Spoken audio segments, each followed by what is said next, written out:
제 꿈이 화가였잖아요. 네, 네. 여기에 내 모든 걸 다 걸고 있는데 어떤 경제적인 그 어려움은 사실 그렇게 중요하지 않았던 거죠. 내가 화가가 돼야지 라는 이렇게 꿈을 가질 때는 또 내가 어떤 화가가 돼야지 라는 것도 같이 상상을 하게 되잖아요. 안녕하세요, 윤병락입니다.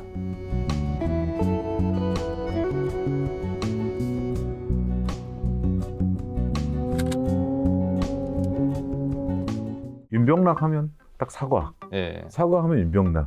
어떻게 보면 이런 식의 어떤 딱 굳어져 있었잖아요. 네. 그런 부분에서 이제 혹자는 과수원집 아들이지 않나. 신문 기사나 언론에는 또 가수원집 아들이라고 이렇게 소개가 된 언론도 있는데 실제로는 이제 밭농사하고 벼농사를 짓는 어떻게 보면 좀 가난한 농부의 아들이었는데 지역이 영천이다 보니까 주변에 가수원들이 많았죠. 사실 어릴 때는 서리도 많이 해먹고 근데 사실은 이제 사과를 그리기 위해서 사과를 그린 건 아니고요.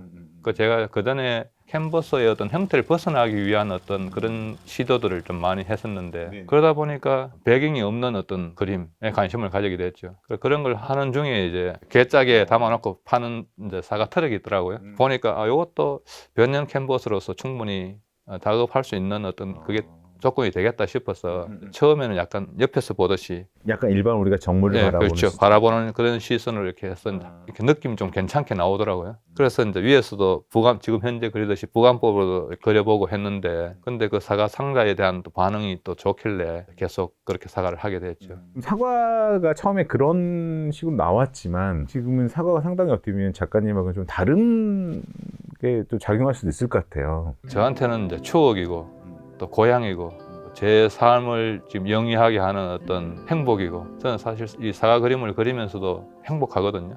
제 그림을 봐주시는 분들이 또 이렇게 행복해 하시는 분들이 많아요.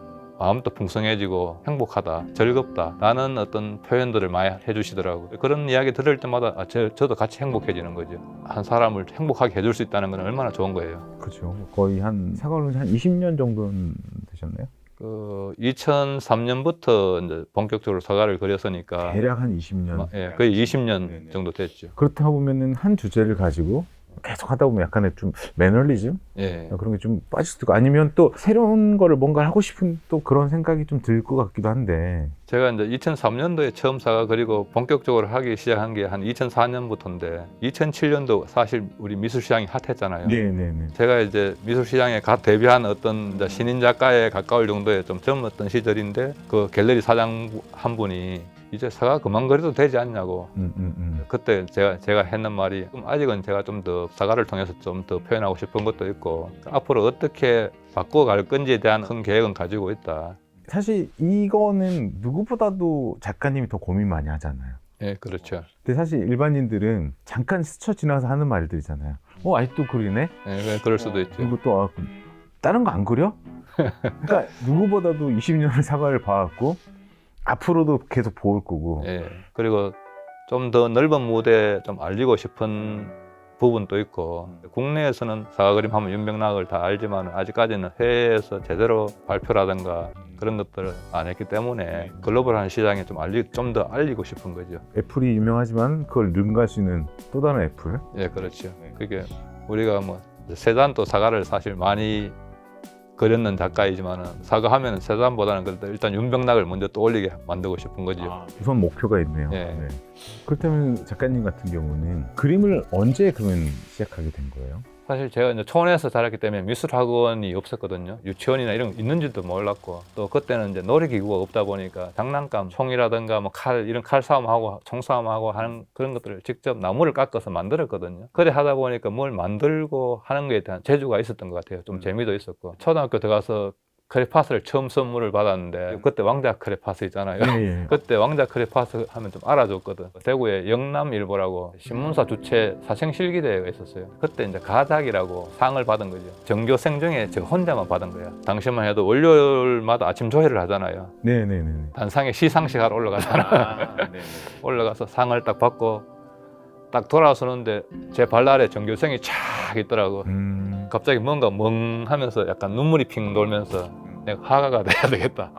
그때부터 이제 수요일마다 미술부를 하고 자연스럽게 이제 중학교 올라가서 미술실 가서 이제 그때 당시만 해도 공기가 미술부 공기가 엄청 셌었거든. 중학교 때를. 예. 평소에도 공기 잡는다는 명목으로 단체 빠따를 많이 쳤지만은 마치고 나면 그림 검사를 하는데 그 중학생들이. 예. 한 번 지적 당할 때마다 한 대씩 올라가는 거야. 빠따 한 대씩. 중3이 이제 1, 2학년 빠따 치고 나가면은 또 2학년이 또 1학년 빠따 치고 이런 식이었으니까. 그렇게도 했는데도 그림이 재밌었어요? 저는 재밌었어요. 그렇게 맞으면서도. 중1 때 우리 미술부 동기가 30 몇 명이었는데 중3 때 매에 못 견디고 다 빠지고 7명이 남았어요. 야, 이렇게 스파르타식으로 했었나? 그럼 그렇게 하다가 또 고등학교 갔잖아요. 예, 또 자연스럽게 이제 같은 재단 붙어 있는 학교니까 자연스럽게 또 고등학교 올라가서도 이제 미술부를 또 하게 되고. 그러면 또 그 선배들도 혹시 또 그 선배가 또 그대로 있는 거죠. 그 중학교 때 선배 그대로.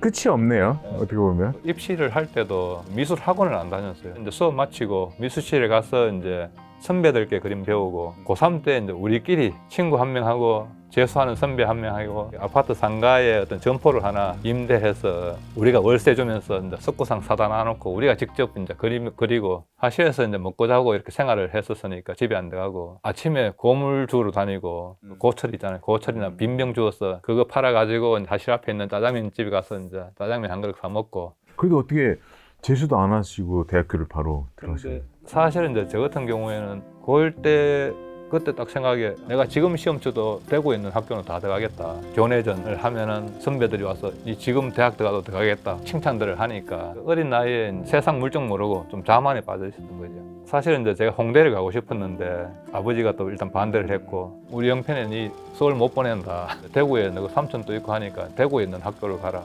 그래서 이제 경대를 가게 된 거죠. 대학 3학년 이때쯤에 제가 이렇게 했던 생각이 남들과 다른 작업을 해야 된다는 그런 강박관념은 누구나가 작가들은 가지고 있잖아요. 유독 세신 것 같은데요.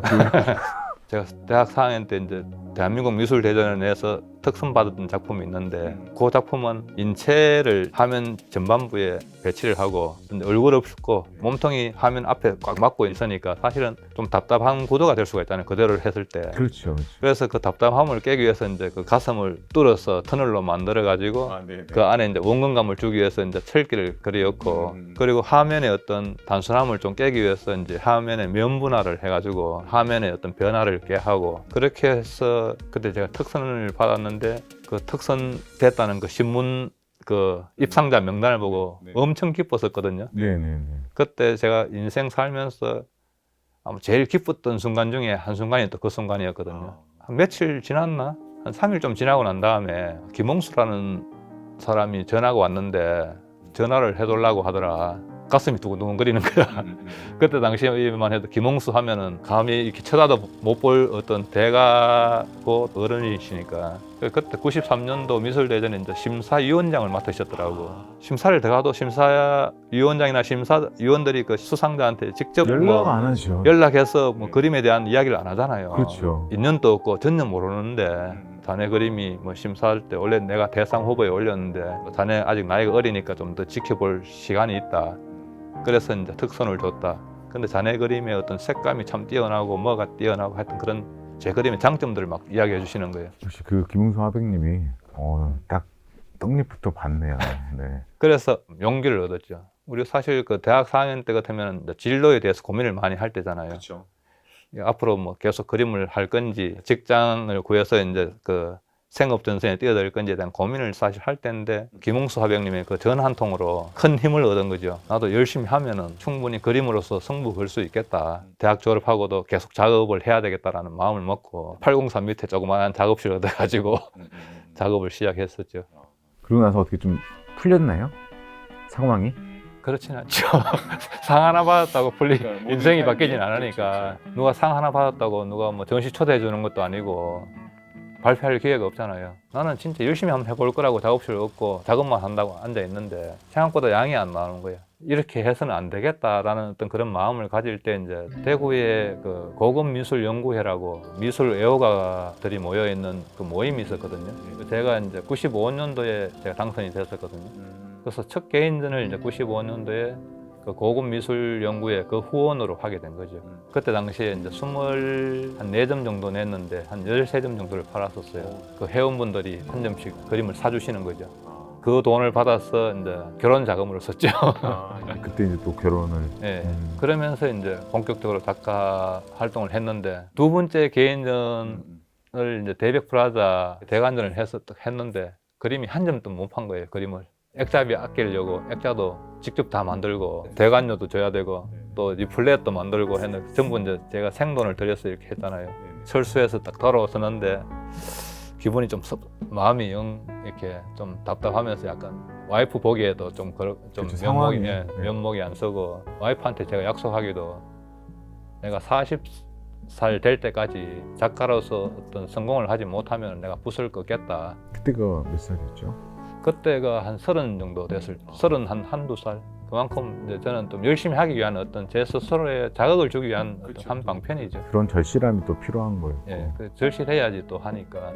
제 작업실 쓰던 건물이 어떤 구조였는가 하면은 제 작업실 겸 신혼 살림 겸 우리 집사람이 이제 꼬마들 가르치는 미술 학원 겸 한 공간을 얻어서 거기에 칸막이 쳐가지고 약간 판잣집 비슷하게 이제 그렇게 생활을 한 거죠. 그렇게 할 때 그 건물 주인이 이제 IMF 때문에 부도가 난 거야.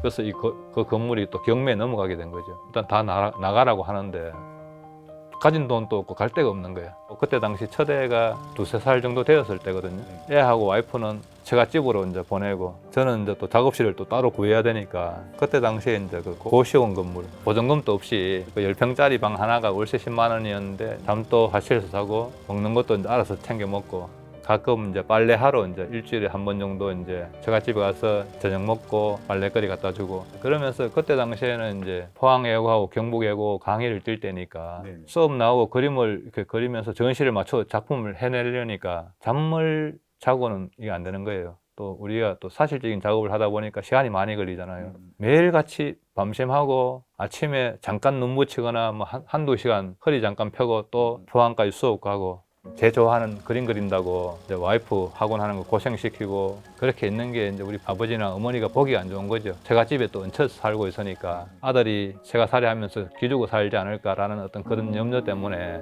38살 될 때까지 우리 어머니가 저보고 그림대를 치우고 동사무소 취직해라.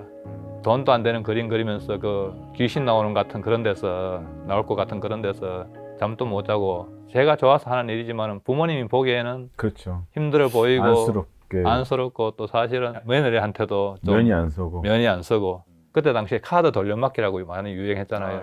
현금 서비스로 한 매달 한 700만 원, 800만 원씩 카드 돌려막기를 한 7, 8년을 했거든요.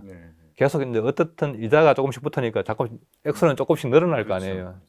조금 늘어난다 싶으면 또 그림 한 점 발려서 또 조금 이렇게 조금 갖고 사실 이제 그 카드 돌려막기 하다 보면 한 달이 너무 빨리 돌아오잖아요. 그 카드 결제일이 되다 보면은 다가오면은 입이 바짝바짝 마를 정도로 이렇게 좀 힘든 시기였는데 지금 또 그때 생각하면은 갑자기 또 앞이 깜깜하죠, 막. 그렇죠. 네. 그런 와중에 이제 2003년도에 사과를 했고 이제 2004년도에 제가 마니프에 처음 출품을 해서 서울에는 처음 제대로 이렇게 전시를 하게 됐거든요. 전체에서 작품 수로는 아마 제가 제일 많이 팔았을 거예요. 카드 돌맞게 하던 것도 좀 갚고 그러면서 약간 마음의 여유가 좀 생기더라고요. 그러면서 이제 2005년부터 이제 해외 아트 페어들 좀 다니기 시작했거든요. 싱가포르나 대만 또 유럽 여기저기 이제 좀 아트 페어 내기 시작하면서 그림도 좀 팔리고 이제 2006년도에 고시원 생활 접고 드디어 2007년도에 이제 미술 시장이 핫했잖아요. 그렇죠. 그 핫한 작가 안에 포함이 돼가지고 주목도 좀 더 받게 되었고 경제적으로도 조금 더 여유가 생겼고 그리고 또 많은 갤러리도 오퍼가 들어오고 예. 사실 어떻게 보면 이제 그렇게 풀리기까지는 풀렸으니까 이제 지금에서 얘기하면 더 버틸 수 있었던 어떤 또 이유가 있었는지. 저는 이제 제 꿈이 화가였잖아요. 여기에 내 모든 걸 다 걸고 있는데 어떤 경제적인 그 어려움은 사실 그렇게 중요하지 않았던 거죠. 내가 화가가 돼야지 라는 이렇게 꿈을 가질 때는 또 내가 어떤 화가가 돼야지 라는 것도 같이 상상을 하게 되잖아요.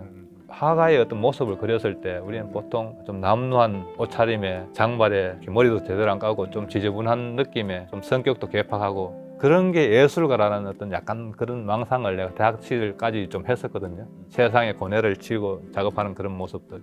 그런데 이제 결혼을 하고 작업을 하면서는 내가 50쯤 되어서는 이제 내 자가의 어떤 작업실도 만들고 작가로서의 어떤 좀 폼나는 작가를 꿈꾸는 거죠. 어차피 화가의 생활 자체가 뭐 그렇게 화려하지는 않거든요.